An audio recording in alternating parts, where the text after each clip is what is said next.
প্রথমে ঘটের গুটিটা আমরা স্পর্শ করব না, এই বড় গুটিটা থেকে জয় শ্রীকৃষ্ণ আরম্ভ করব। জয় শ্রীকৃষ্ণ কেন? যাতে এক নাম প্রভু হচ্ছেন মহাপ্রভু। মহাপ্রভু আমাদের হরিনাম শিক্ষা দিয়েছেন। এই মহাপ্রভু পঞ্চতত্ত্ব মহামন্ত্র বলবো, জয় শ্রীকৃষ্ণ চৈতন্য প্রভু নিত্যানন্দ শ্রী অদ্বৈত গদাধর শ্রীবাসাদি গৌরভক্তবৃন্দ। পঞ্চতত্ত্ব মহামন্ত্র বলবো কারণ আমাদের জপ চলাকালীন যাতে কোনো ভুল ত্রুটি না হয়, এবং ভুল ত্রুটি হলেও সেটা পঞ্চতত্ত্ব ভগবান যাতে সেটা ক্ষমা করে। কয়বার বলতে হবে? এটা আপনি একবার বলবেন অথবা 3 বার বলবেন। বলে প্রথমে স্টার্ট করবেন, জয় শ্রীকৃষ্ণ চৈতন্য প্রভু নিত্যানন্দ শ্রী অদ্বৈত গদাধর শ্রীবাসাদি গৌরভক্তবৃন্দ।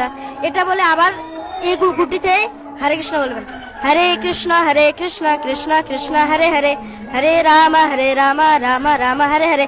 এই 16 নাম 32 অক্ষরটি সমাপ্ত করে আপনি আরেক গুটিতে এগোবেন।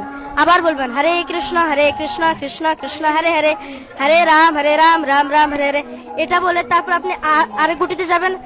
পুরো অক্ষর বলে যেতে যেতে আপনি গাছে যেভাবে উঠবেন, গাছের গোড়া থেকে আগাতে মানুষ উঠে না, ওরকম আপনি গোড়া থেকে আস্তে আস্তে আস্তে আস্তে এখানে যখন আসবেন, আসার পরে আপনার এমালা হয়ে গেছে, তখন আমরা এটা ঘুরাবো।